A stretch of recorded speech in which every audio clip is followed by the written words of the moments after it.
Alright, so here's this whole new extra heavy duty anti-roll bar. So the stuff ends up having to be this big in order to use the large diameter tube. So it's cool because the tube is 2 inches in diameter, a lot less wall thickness. So comparison, this is only 120 wall, and I honestly think maybe do a little analysis and it could probably be 095. So if it's 095, it's even lighter, right? And as long as it has the torsional resistance, it's good to go. So, but in order to use that large diameter, you need a large bearing. So some of the other guys out there, we've seen you do like a spherical bearing or something like that. The spherical bearing is great too, but it's also a big, giant, heavy bearing. So this guy decided to do the needle bearing route because I can get these things more easily. I guess that's not fair. It's the same amount of ease, but I like the needle bearing route because it didn't have any misalignment issues. So my opinion on this is that if you weld the tabs on crooked, obviously the two bores aren't going to line up. But this is going to stabilize the bores across each other, across the tube, across the chassis, more easily than having that spherical bearing where it can rock back and forth. That's my opinion. So I went with this because I felt like that would be easier. I found these cool dust seals too that press onto the tube. These guys fit inside of there and seal the bearing off right there against the snap ring.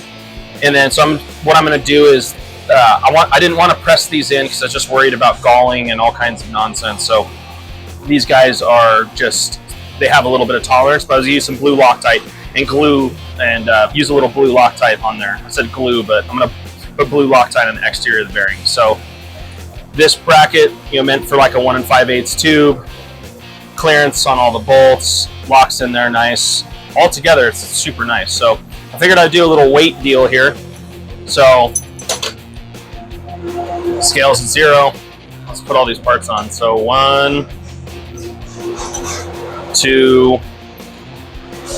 Here's all the link arm parts. 3. Just counting up arbitrarily now, right? So there's the other arm. I got those stubs in there. And so just these parts. Oh, wait. Here's the side load bearings. This is totally unnecessary too, but what I felt like was I wanted to seal this side off right here. So once I put grease in it, I wanted to be able to seal this off, and so the smallest amount of dirt would get in there.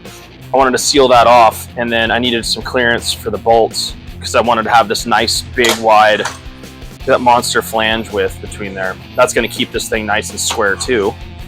So this guy fits out there. All right.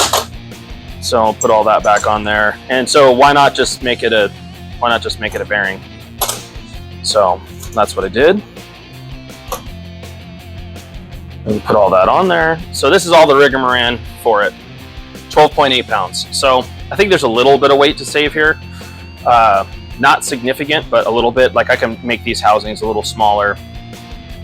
These washers could be a little bit thinner. The arms is dreaming about maybe taking some material off this back edge. I wanted to make sure that this pinch, that when you tighten it down and it's rotating against torsion, that's the spot where it's going to want to spread open is where it's cut. So I feel like cutting material off the spot where it wants to spread because it has a spot where it can spread.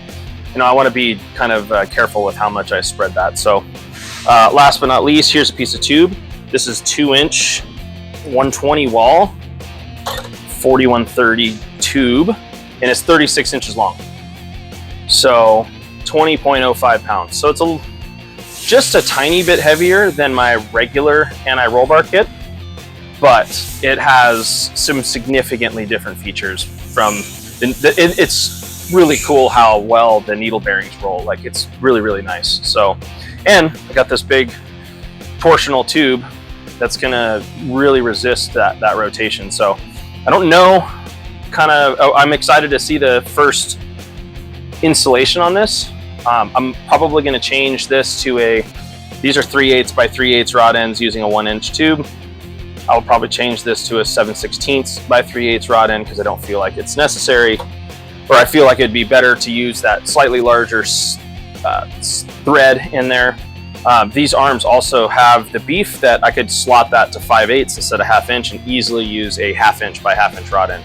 If you felt like there was going to be a really, really long link arm or something like that, you know, say like a 12 or 14 inch centerline link arm, getting pretty long, maybe it'd be better to use a slightly larger bearing. So there you go. Expect some changes on this thing as I go forward.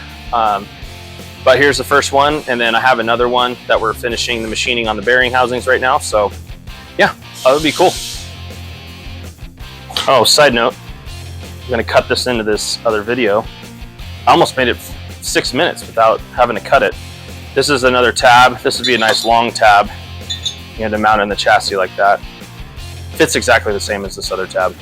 Weighs the same too. So 3/16 P&O, mild steel. So you weld it to anything you want. Use some ER70 S2 TIG filler rod and let it happen. So I think it's killer. I really like it.